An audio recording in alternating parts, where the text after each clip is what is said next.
Welcome back, guys. Hope you're all doing well. Today we're taking a second look at the Vanquest Husky 2.0 Organizer. Now, I've done a video, it must have been coming up a year now. I've done a video on this actual pack, but if you've seen it, there's a few camera issues and I overpacked it. I think I've really slimlined it down, the contents inside of it. So I thought, why not do a new version, revisit it, see what's changed, see how it's getting on, and yeah, let's do it.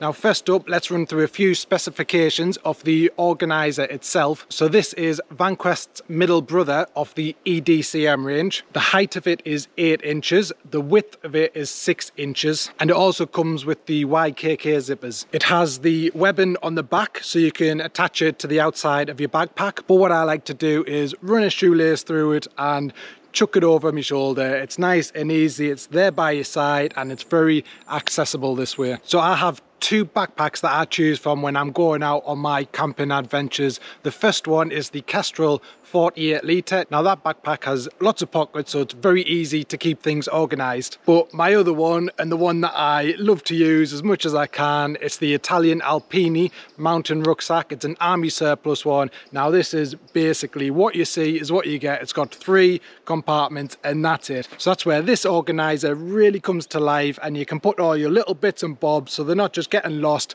at the bottom of your bag. The Organizer itself has a nice big pouch at the front. Now this is where I tend to store my tinder. For example, I've got a little bit of fat wood in there right now, but also I like to chuck some birch bark in there or some King Alfred's mushrooms. So another great thing to put in the front. Comes with a nice chunky grab handle. Again, it's solid like this pack. I was singing its praises last time round of how durable and bomb-proof it is, and absolutely nothing has changed on that front. So this grab handle, yeah, it's nice, big, chunky, definitely take a beating like. But what's also nice about it is you can just hang it up on a tree or something as well. So you've got all your little bits and bobs organised, you get to camp, stick it up on a tree, and it's there ready to use. Although, like I said, we did do a video on this last year, but I've had this for a total of 2 years now, and as you can see from the actual Organizer itself is, in my opinion anyways, it looks brand new still. There's absolutely nothing wrong with it, and if there's anyone who's going to give this a bit of a beating, it's me, with it being on the outside of my pack. It's not actually inside protected, so I'm brushing against the branches of trees and bushes all the time when I'm out, and yeah, it's still absolutely solid, nothing wrong with it. It looks brand new. So I paid £46 for this Organizer, and that was a couple of years ago, and they have actually gone up in price. I checked the other day and they're now at £51.51. So they are on the higher budget end of Organizers, so it's up to you whether, if you choose, that is the right thing for you to use. But what I will say is you are paying for that premium quality. I am fairly confident that I'll get a lifetime of use out of this one Organizer. Is it an essential bit of kit? Definitely not. I mean, you can always chuck your things in bags. There's always other things you can use or cheaper alternatives. But knowing what I know now about this Organizer, would I buy it all over again? Yes, I definitely would. It's just it fits the bill. It's going to last a lifetime. It's built like a brick, and it's spot on. Like, I'll definitely buy one of these again. Anyways, enough about that. Let's open it up, have a look inside, and see how I've changed up my gear from last year. So I think the best thing to do for the second part of this video is just to run through everything extra quick. If you've got any more questions about any of the gear I mentioned here, just leave a comment down below in the comment section, and I'll be more than happy to answer any questions you've got on it. Okay, so as you can see, the first thing we come across is my ridgeline. As soon as I get to camp, this is the first thing I'm looking for to get that set up straight away. Now, we'll get onto it in a second, but I have the Sawyer Mini in the middle compartment. If I am doing a one-nighter, then I don't need a water filter, so I can replace the water filter for the ridgeline and stick that right in the center compartment. It fits just as well. Also, with the C-Knock Outdoors 2-litre bag, which fits onto the Sawyer Mini, that is just in there loose at the moment. Again, like the Sawyer Mini, if I'm doing those one-nighters, I'll tend not to bring this. These are more for the longer hikes, but as you can see, it all fits in here if I need to bring everything out. So let's just get rid of those. The ridgeline and the water filter for now. As you can see, all down this side has now been replaced with cordage. I've found on multiple camps now that you can never have enough cordage, like, so yeah. On this side we have the paracord. When I'm setting up the tap, or I've got my bushcraft stool or doing whatever, I don't need to explain why you need paracord on a camp, like, it's always going to come in handy. We've also got some number 36 bank line. This is tad stuff. You can find it on Amazon. It's fairly cheap. You can use it for some prusik knots on your ridge line, or just pulling out your tap, just general stuff that you need to tie up. This stuff will work just as well, like, so we've got extra of that. So as you can see, straight away down the side here is empty, full of cordage. Underneath there in the first pocket we have my fire kit. Nothing special going on here, just a tin to char me charred cloth, and in here, no surprise there, charred cloth, and we have a little bit of twine as well just to get some fire starting, but nice, easy, light, does the job.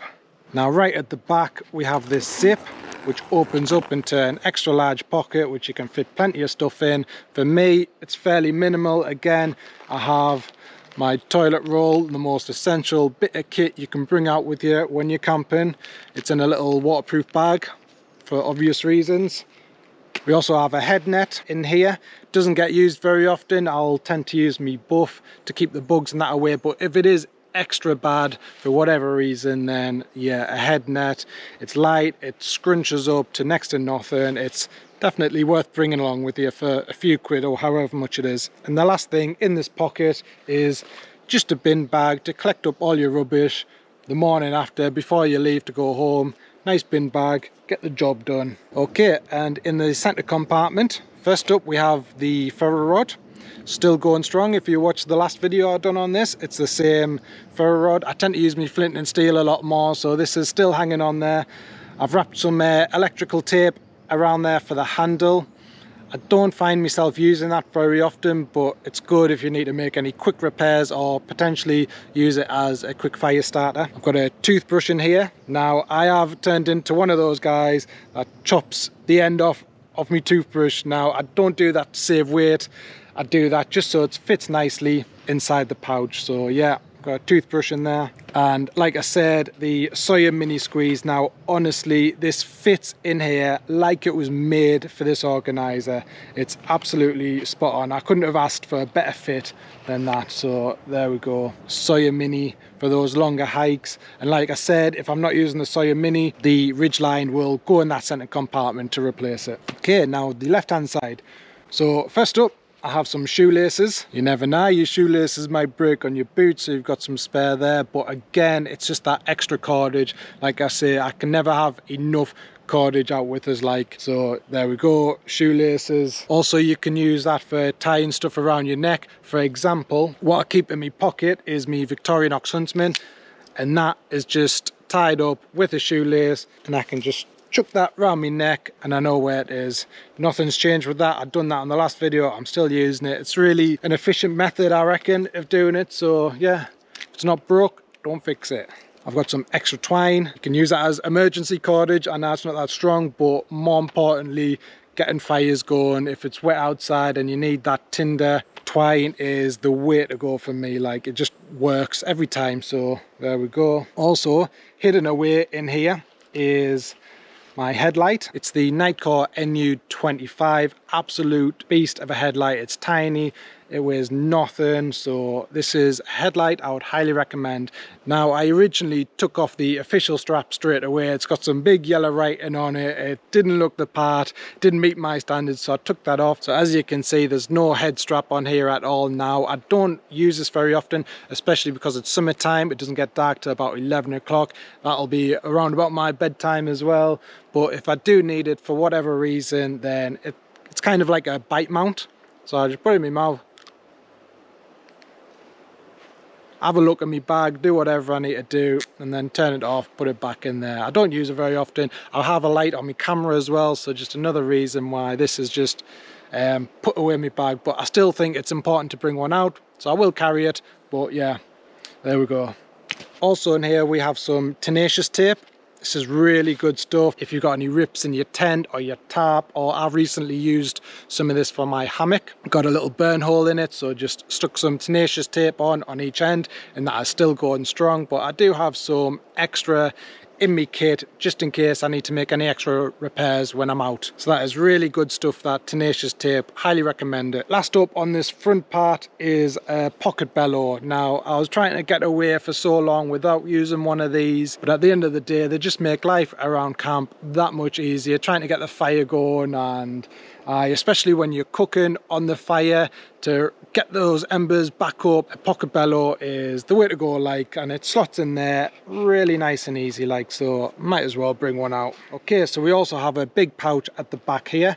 Now, first up in here, nothing special, a little bit of toothpaste, going with me toothbrush. Now, also in here we have the Helican Tex micro med kit, and it is pretty micro, like pretty small, but in here still has some work to be done, I suppose. But we have some wet wipes and some plasters on that end. We have some headache tablets, and last of all in here we have a small portable mirror if you get any facial injuries, or if you watch one of my previous videos, I've got to put some stuff in my eye now on a night, so this is perfect just to get that job done.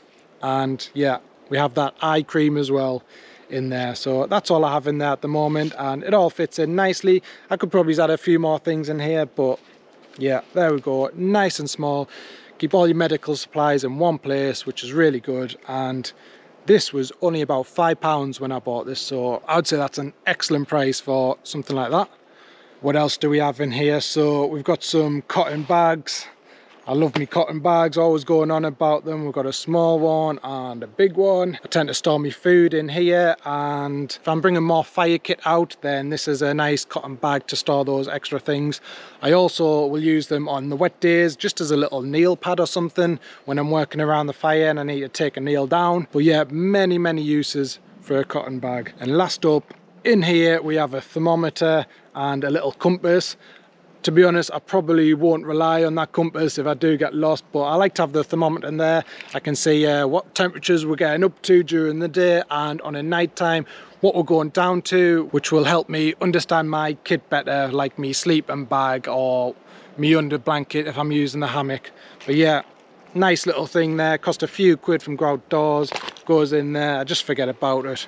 And that's it, there we go. So it might have looked quite packed originally, but as you can see, a lot of it is just filled up with cordage and all those other bits and bobs. So I've taken things out from the last time I'd done this video. Some of the things have moved into my camera bag, like all the wires and stuff I had in here. I've just moved them over to a camera bag, so I don't need to worry about them. This is strictly for the bushcraft and camping stuff like. So there we go, that's the Vanquest Husky 2.0 revisited. Now, if you've got any questions, like I said, about any of this gear, please leave a comment. I'll be more than happy to answer them. Do I recommend you guys go out and get one of these? Well, that's completely up to you. It's not an essential bit of kit. You can always work around it, find other stuff to store all your little bits and bobs. One more point I would like to add is with the Victorinox Huntsman that I keep in my pocket, I'll also keep a lighter in there, so that's that base is covered before anyone calls that out. But there we go. Thank you everyone for watching, and I'll see you on the next one. Peace.